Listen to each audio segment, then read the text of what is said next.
नमस्कार दोस्तों, यह कहानी बंदर और एक खूंटे की है। तो कहानी को ध्यान देकर सुने। आइए कहानी को शुरू करते हैं। एक समय की बात है जब शहर से थोड़ी दूर में एक मंदिर बनाया जा रहा था। उस मंदिर के निर्माण में लकड़ियों का इस्तेमाल किया जा रहा था। लकड़ियों के काम के लिए शहर से कुछ मजदूर आए हुए थे। एक दिन मजदूर लकड़ी चीर रहे थे। सारे मजदूर रोज दोपहर का खाना खाने के लिए शहर जाया करते थे। उस दौरान 1 घंटे तक वहाँ कोई भी नहीं रहता था।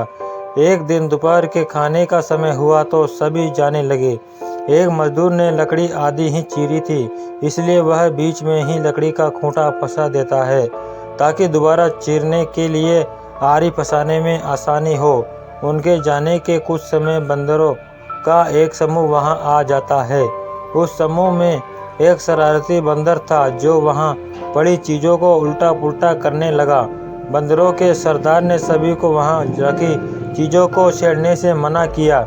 कुछ समय बाद सारे बंदर पेड़ों की तरफ वापस जाने लगे तो वह शरारती बंदर सबसे बचकर पीछे रह जाता है और उधम मचाने लगता है।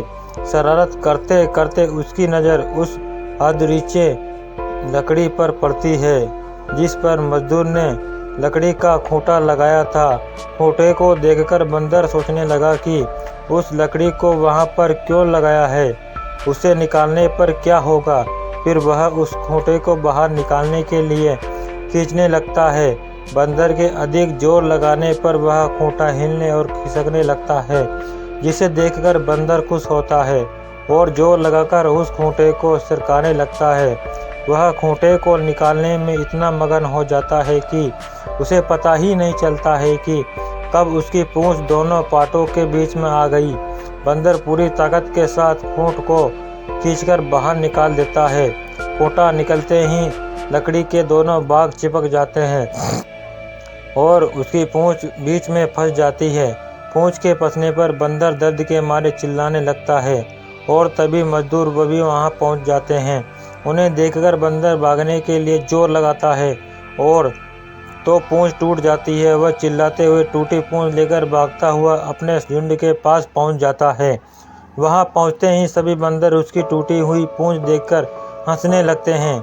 कहानी से हमें ये सीख मिलती है कि हमें न तो दूसरों की चीज़ों के साथ छेड़छाड़ करनी चाहिए और ना ही उनके काम में दखलंदाजी करनी चाहिए। ऐसा करने से हमें नुकसान होता है। दोस्तों, कहानी अच्छी ज़रूर लगी होगी तो एक लाइक ज़रूर बनता है।